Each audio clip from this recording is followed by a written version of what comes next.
A U.S. Senate committee chaired by Democratic Senator Frank Church of Idaho conducted a massive investigation of the CIA and FBI's abuse of power at home and abroad.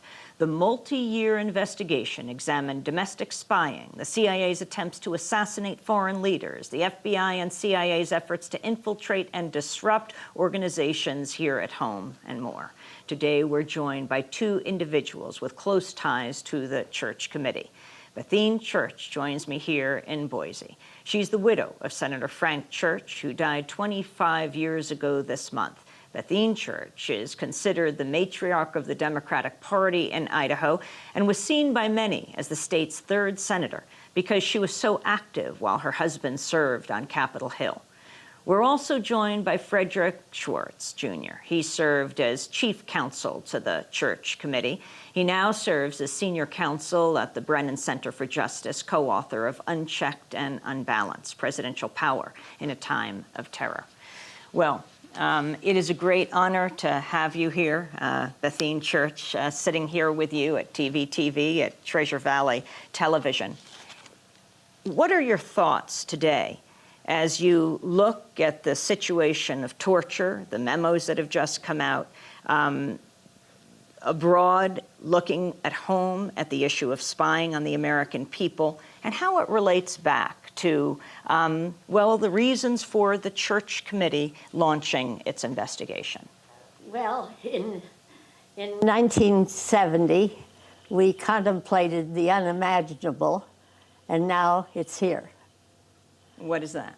Just this same thing happening over again.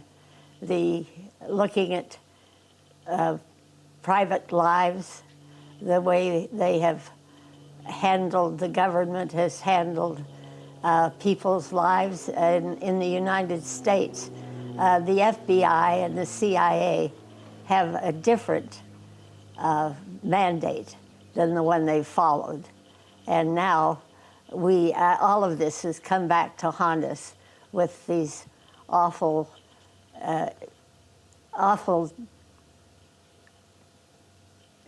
problems about terror and also the problem of torture. I think it's almost unimaginable how bad it's gotten. And the last interview and the last things that have been told about it are enough to just chill your blood. Juan? Yes, I'd like to ask Bethene Church, the debate now going on in Washington as to whether the country should just move forward, look forward and not look back, or whether there should be new investigations of what happened under the Bush administration. Your sense? Well, Juan, I think that really we have to really look forward, but I see a chance to have not a congressional committee because there's too much, partisanship. There's no way to have a balanced committee like Frank had. He had Goldwater, he had Tower, but they all managed to get along. And Gary Hart, who's gone on and looked into so many things about our safety ever since then. But I think that if they had a committee outside of the Senate, maybe a sort of a truth committee of some sort, I think Fritz Schwartz would agree with me, and a number of people do, that having it all looked at would probably help the country feel better about it. But even though your husband had a bipartisan committee that was widely respected, soon after the 9/11 attacks, many senior Republican leaders began to claim that the problems in the intelligence community had begun back then. I remember Secretary of State James Baker said the day after the attack on the World Trade Center that the Church hearings had caused us to unilaterally disarm in terms of our intelligence capabilities. Your response to those kinds of claims? Well, I think it's really absurd.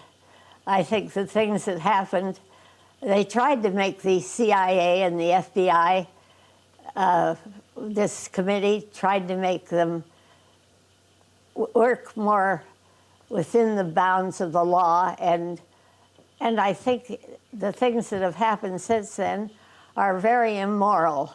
I think the morality of this country has been badly damaged by the things that have happened. I wanted to bring Fritz Schwartz into this conversation, reading from an article just going through the period in the early 1970s, the unpopularity of the Vietnam War, the unfolding Watergate scandal. The series of troubling revelations started to appear in the press concerning intelligence activities. First came the revelations of Christopher Pyle in January 1970 of the U.S. Army spying on the civilian population.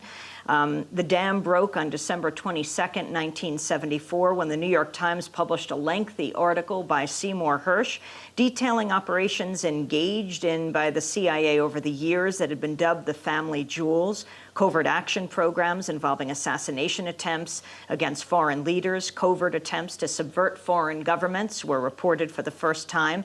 In addition, the article discussed efforts by intelligence agencies to collect information on the political activities of U.S. citizens.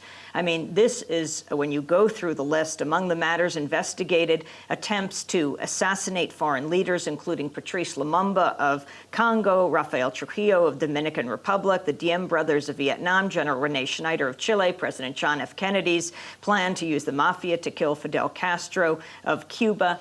Lay out the context of exactly what you were investigating at that time, Fritz Schwartz. Well, first, I'd just like to say it's wonderful to be on a show with Bethune Church, who was a great hero back in the 70s and still is so. Well, we looked at, the Church Committee looked at a period starting with Franklin Roosevelt and running through Richard Nixon, in which every single administration had abused the secret powers of the government. And in every single administration, you had failures of control by all the presidents and misconduct by the intelligence agencies. So what we brought out was a comprehensive showing that under all the administrations, 6 different administrations, both Republican and Democrat, there were misuses of power.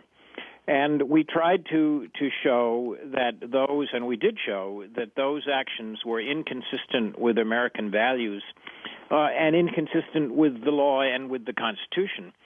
Actually, it's so interesting that the very same questions that the Church Committee looked at in the mid-'70s are the same basic fundamental questions about this nation that we face today. The question at both times was whether, when Americans are fearful and when we face deadly enemies who are unscrupulous, as we did both in the Cold War and we certainly do today, the question is whether those threats can be confronted without succumbing to the breaking of the law and the violating of our values. And surely when we see the torture memos that have come out and the evidence compiled, beginning to be compiled about today, we know that America has injured itself by abandoning its values. And one, I think,